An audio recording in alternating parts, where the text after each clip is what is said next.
चीज जो आपने समझनी है इस टॉपिक में वो ये है कि ट्रांसफर पेमेंट या ट्रांसफर जो रिसीट्स होती हैं, बेसिकली आप सब जानते होंगे उनको हम वन साइडेड पेमेंट्स या वन साइडेड रिसीट्स बोलते हैं। सो एनी ऑफ देम, चाहे वो ट्रांसफर पेमेंट हो चाहे वो ट्रांसफर रिसीट्स हो, क्योंकि वो वन साइडेड होती हैं इसलिए वो इंक्लूड नहीं होती, यानी कि ना तो डोमेस्टिक इनकम में ना ही नेशनल इनकम में, कहीं पर भी आप उन दोनों को काउंट नहीं करोगे क्योंकि वो इकोनॉमी में किसी भी तरह का वैल्यू एडिशन नहीं करते हैं, उनसे इकोनॉमी में production of goods and services में कोई हेल्प नहीं मिलती है। इसलिए ना तो ट्रांसफर पेमेंट ना ट्रांसफर रिसीट कुछ भी आपने काउंट नहीं करना है, नेशनल इनकम में भी और डोमेस्टिक इनकम में भी।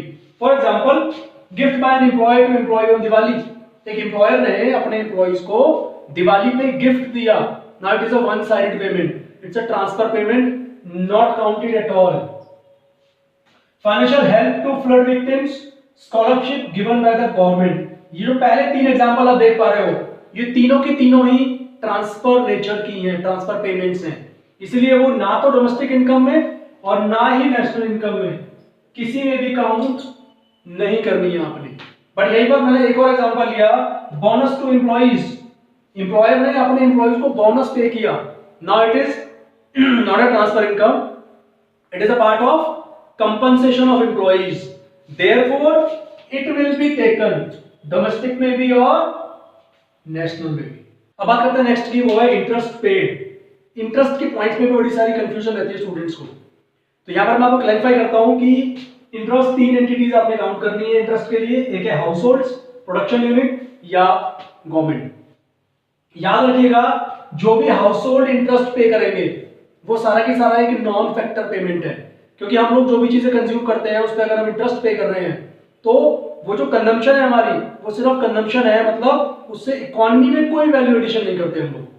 सो any amount which we are paying as an interest, मतलब हाउस होल्ड जो पे करते हैं वो ना तो डोमेस्टिक इनकम में ना ही नेशनल इनकम में, कहीं पर भी वो चीज काउंट आपने नहीं करनी है।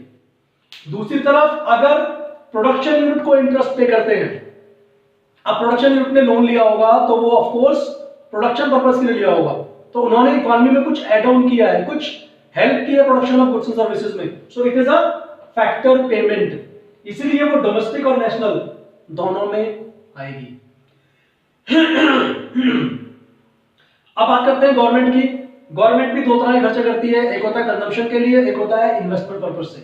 अगर गवर्नमेंट का कंजम्पशन का खर्चा दे रखा हो, पीछे गवर्नमेंट ने लोन लिया कंजम्पशन पर्पस के लिए अपने एडमिन के एक्सपेंडिचर्स के लिए, उस पे इंटरेस्ट दिया ना, मतलब काउंट नहीं करना। So any interest on the loan for consumption purpose not counted. But अगर गवर्नमेंट ने लोन लिया और उससे कुछ इन्वेस्टमेंट करी, प्रोडक्टिव एक्टिविटी में यूज करा, तब वो इंटरेस्ट काउंट होगा। दोबारा सुनिए एक बारी, हाउस होल्ड ने कोई इंटरेस्ट पे करा, डोंट काउंट। प्रोडक्शन यूनिट ने इंटरेस्ट पे करा, काउंटेड। गवर्नमेंट ने पे करा अगर इंटरेस्ट कंजम्पशन पर्पस के लिए पे करा तो नहीं काउंट करना, प्रोडक्शन पर्पस के लिए काउंट करा तो काउंट, पे किया तो काउंट करना है। ओके, एग्जांपल देखिए इसका, interest paid by firm to the bank, firm ने इंटरेस्ट पे किया, फर्म क्या है, it's a production unit, so count होगा नेशनल इनकम में भी और डोमेस्टिक इनकम में भी। Interest paid by bank on the deposits, bank के पास जो पैसा पड़ा है उस पे उसने इंटरेस्ट पे किया, बैंक पैसा प्रोडक्टिव पर्पस के लिए इस्तेमाल करेगा, इसलिए ये भी काउंट होगा डोमेस्टिक में भी और नेशनल में भी। But interest on loan paid to a friend, मैंने अपने दोस्त से लोन लिया और उस पे उसे कुछ मैंने इंटरेस्ट पे किया, अब मैं हूं हाउस होल्ड, सो उस इंटरेस्ट को काउंट नहीं करेंगे ना तो डोमेस्टिक इनकम में ना ही नेशनल इनकम में। ओके, चलिए कुछ और चीजें देख लेते हैं जो इंपॉर्टेंट है इस टॉपिक की। क्या?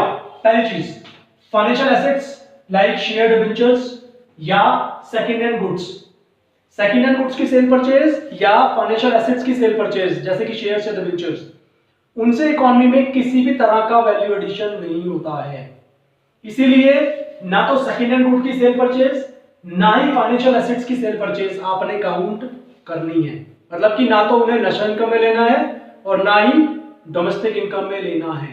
मगर अगर कोई कमीशन या ब्रोकरेज इन्वॉल्व है,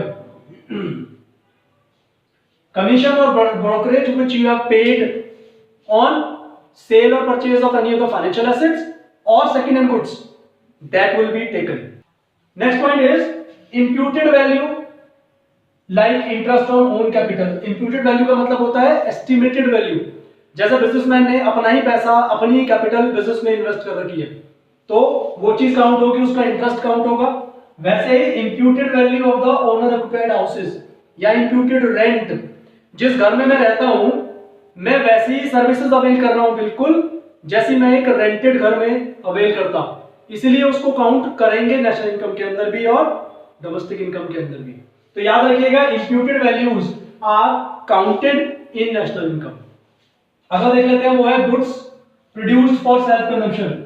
देखिए मैंने दो चीजें लिखी हैं, एक लिखा है गुड्स और एक लिखा है सर्विसेज। गुड्स अगर आप प्रोड्यूस करते हो सेल्फ कंजम्पशन के लिए they will be counted because उनकी वैल्यू का पता लगाया जा सकता है। बट अगर आप सर्विसेज जनरेट करते हो सेल्फ कंजम्पशन के लिए, जैसे आपकी मदर ने आपके लिए खाना बनाया, आपके लिए चाय बनाई, वो एक सर्विस है मगर उसकी वैल्यू फाइंड आउट करना मुश्किल है। तो कोई भी सर्विस है जो सेल्फ कंजम्पशन के लिए उसे काउंट नहीं करना है, बट अगर गुड्स प्रोड्यूस किए गए सेल्फ कंजम्पशन तो काउंट करने हैं। Last is lottery, horse race income, windfall gains. ये सारी चीजें इकोनॉमी में किसी भी तरह का वैल्यू एडिशन नहीं करती हैं, इसलिए काउंट नहीं करना है। तो मैंने आपको ऑलमोस्ट सारी की सारी टिप देती है कि आप कैसे पता लगाओगे कि कोई आइटम नेशनल में या डोमेस्टिक इनकम में काउंट होगा या नहीं होगा। वीडियो को बार बार देखिएगा, पॉज कर करके देखिएगा ताकि आपको टिप्स समझ में आ जाए, क्योंकि समझना बहुत इंपॉर्टेंट है इस टॉपिक को, क्योंकि 6 नंबर का क्वेश्चन अक्सर हमें एग्जाम में इस टॉपिक से आएगा। ओके, सो आई होप आज का वीडियो आपको बहुत अच्छा लगा होगा। अगर लगा हो तो लाइक करेंगे और कमेंट करके जरूर बताइएगा। कमेंट सेक्शन में आप यही बता सकते हैं किस पर्टिकुलर टॉपिक पे आपको और वीडियो की जरूरत है। So guys, thank you so much for watching today's video. और अगर नोट्स की रिक्वायरमेंट हो तो व्हाट्सएप नंबर है हमारा 9990586363।